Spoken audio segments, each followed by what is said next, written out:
For years, one of the most popular baby products in America was marketed as a miracle. A cozy, inclined little seat that promised exhausted parents the one thing they wanted most: a baby who would finally sleep. Millions bought it. And then the reports started coming in. By the time it was over, that single product, the Fisher-Price Rock and Play Sleeper, had been linked to roughly 100 infant deaths, and the company recalled 4.7 million of them.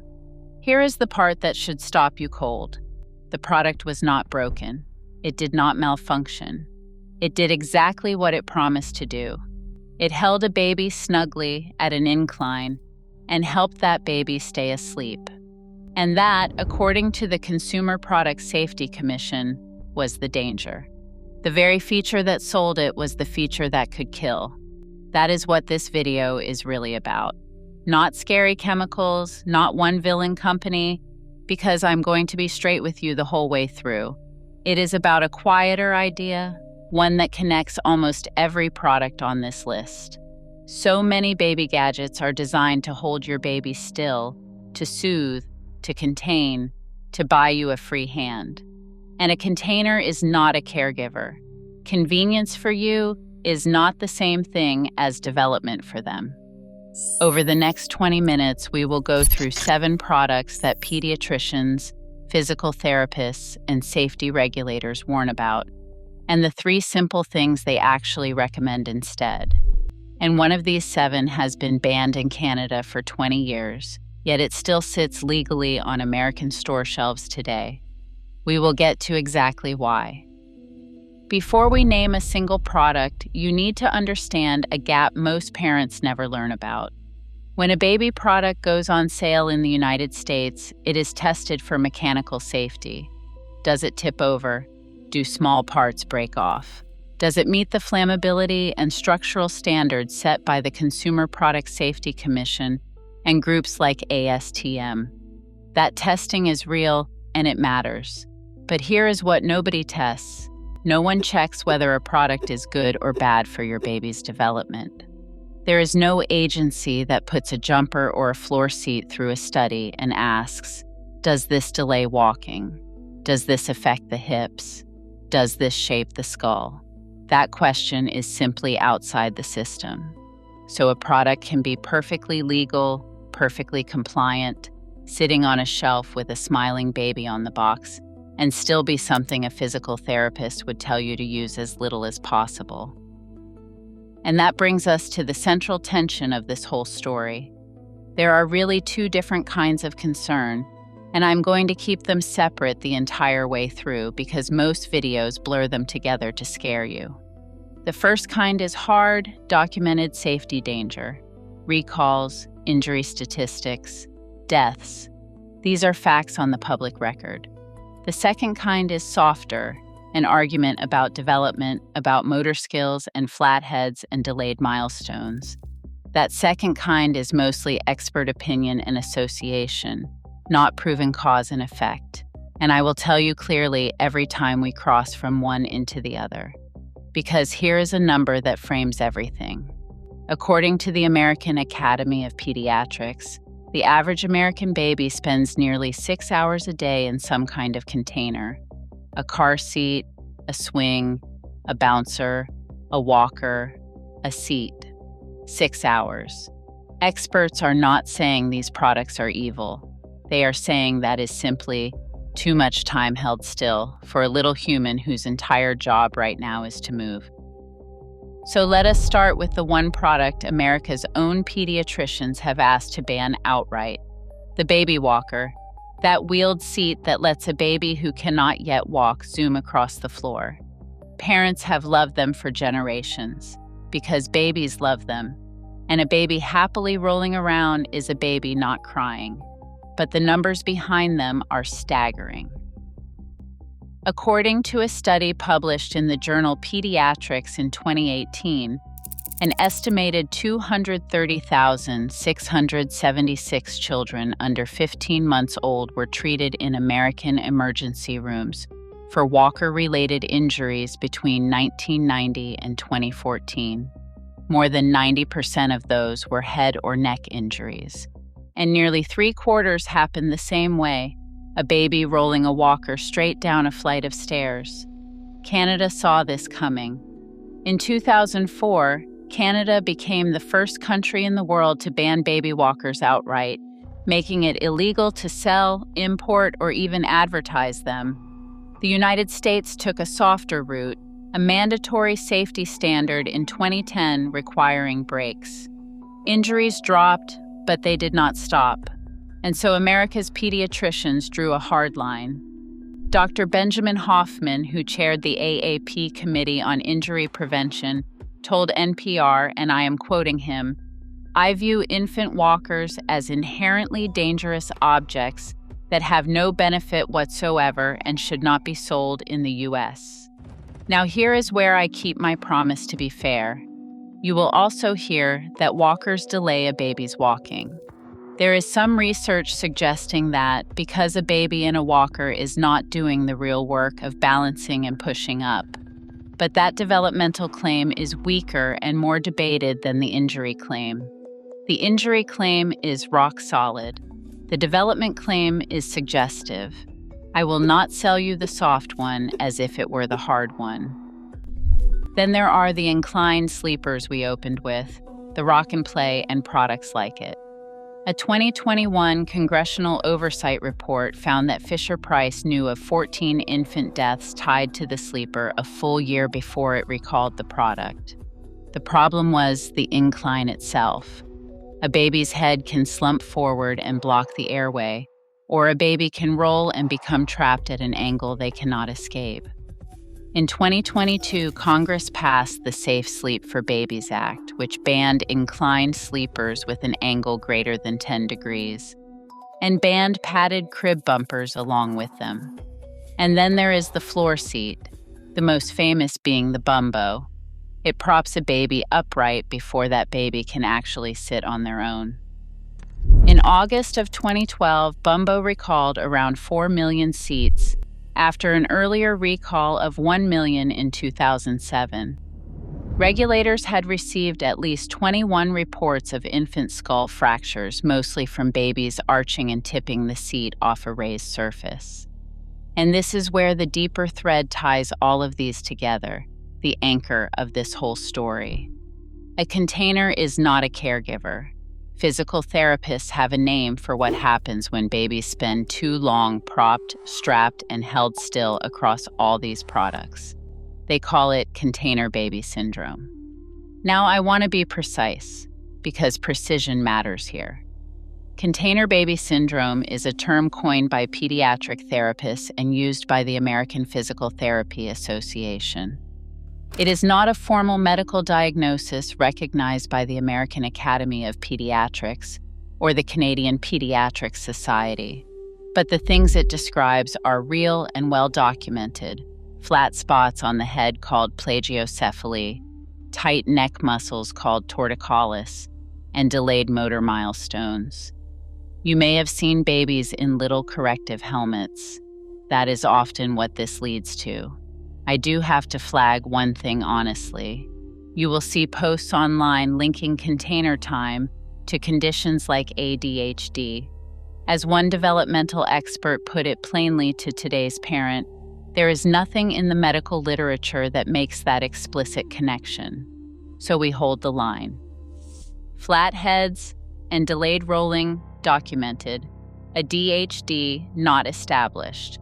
The evidence stacks up on its own without anyone needing to exaggerate it. But if the problem is not really one evil product, if it is how we use all of them, then the solution has to be something you can actually do. And it is. So let me make this genuinely useful, because the point of all this is not to make you afraid of your own nursery. It is to change a few small habits this week. Here is the single rule that simplifies everything. Containers are for transportation, not for storage. A car seat is for the car. A carrier is for getting somewhere. A swing for 10 minutes while you eat is fine. The harm is not in the occasional use, it is in the hours. That is the anchor made practical. When a product exists to hold your baby still so you can step away, ask one question. Is this helping my baby? Or is it just helping me? Both answers are sometimes okay, but you should know which one it is. Now the concrete checks. First, before you ever buy or accept a used baby product, spend 30 seconds on the recall list at cpsc.gov. This is where the deadly stuff shows up first, and recalled sleepers and seats still circulate for years on resale sites. Second, keep sleep boring and flat. Pediatricians summarize safe sleep as the ABCs. Alone on the back, in a bear crib, no incline, no padding, no weighted anything. And that word weighted matters because it is the newest trap. Weighted swaddles and weighted sleep sacks have become popular, marketed as feeling like a parent's hand on the chest. But in 2023, the American Academy of Pediatrics formally warned against them in a letter to the Consumer Product Safety Commission, raising the concern that weight on a small baby could make it harder for that baby to wake up in response to danger, and could compress a still flexible rib cage. There is no proven sleep benefit worth that risk. Two more: skip baby neck floats, those inflatable rings that go around an infant's neck in the water. On June 28, 2022, the FDA issued a formal warning against them, citing at least one death and one hospitalization, and noting babies with special needs are at particular risk. And skip amber teething necklaces. In December of 2018, the FDA warned against teething jewelry after an 18-month-old was strangled to death by an amber necklace during a nap, and a 7-month-old choked on beads from a wooden bracelet. For teething, pediatricians recommend the boring proven answer: a firm rubber teething ring and a clean finger to massage the gums. But here is the mistake that quietly undoes even careful parenting, and almost everyone makes it. Your baby falls asleep in the car seat or the swing and looks so peaceful, so you leave them there. The AAP is clear that sitting devices are not for routine sleep, especially for infants under 4 months, because that same slumped chin-to-chest position is what makes inclined sleep dangerous. Asleep in the car seat, move them to a flat surface as soon as you safely can. And just when you think the rule is simply less container time, there is one more layer that even careful, informed parents almost always miss. The hips. We have been talking about heads and stairs and airways. But some of these products, and some of the ways we use even the gentle ones, quietly affect a baby's hip development. When a baby is swaddled too tightly, with the legs pulled straight down and pressed together, or held in a carrier that lets the legs just dangle, it can work against the natural position a baby's hips need. The International Hip Dysplasia Institute, which exists specifically to study this, warns that healthy hips need to move and need to sit in a spread, frog-like position, knees up and apart. Force the legs straight and together for long stretches, and you can nudge a vulnerable hip toward dysplasia. Think about what that means. It is not just the walker with the warning label or the recalled sleeper. It is the cozy, beloved, perfectly legal swaddle wrapped the wrong way. The AAP specifically notes you should never swaddle tightly around the hips and should stop swaddling the moment a baby shows signs of rolling. So the danger was never only about the obviously scary gadgets. It was hiding inside the products we trust the most, precisely because they feel so gentle and so soothing. So let us go back to where we started, to that inclined little sleeper and the promise on the box. The promise that a product could do the work of development for your child. That is the assumption this whole investigation dissolves. No seat teaches a baby to sit. No jumper teaches a baby to walk. No gadget builds a brain. Babies develop by moving freely, falling, reaching, rolling, and being talked to and held by a person. A container is not a caregiver. It never was. So what actually helps? The 3 things experts genuinely recommend. And notice how unglamorous they are, because that is the whole point.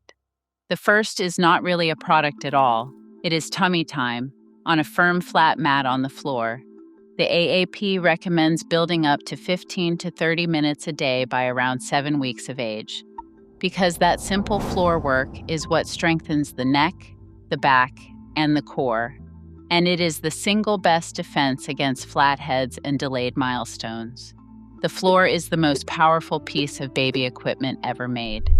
The second is a hip-healthy carrier, one carrying the International Hip Dysplasia Institute's designation that holds your baby close against you while letting their legs bend up and out in that natural frog position. It keeps your hands free like a container, but it keeps your baby moving with you and positioned the way their hips actually need. And the third is the simplest of all, a firm flat crib or bassinet that meets the current federal standard, plus open-ended things a baby can act on themselves, a ball, a stacking cup, a board book, and above all, your face and your voice down on the floor with them. None of this is about guilt. If you own a bouncer, if you used a walker, if your baby has a favorite swing, you have not failed. Brief use is fine, and most pediatricians will tell you the same. This is about tilting the balance, hours of free movement, minutes of convenience, not the other way around. And if you are ever worried about a flat spot, a tight neck, or a missed milestone, that is not a moment for a YouTube video. It is a quick conversation with your pediatrician, who may point you to a physical therapist. Because the real secret the entire baby gear industry would rather you not sit with is this. The best thing for your baby's development is not something you can buy. It is a clear patch of floor, a little supervised time on their tummy, and you right there within reach. A container is not a caregiver. You are. If this helped you see your nursery a little differently, subscribe and stick around, because we dig into the products in your home that nobody else is willing to question.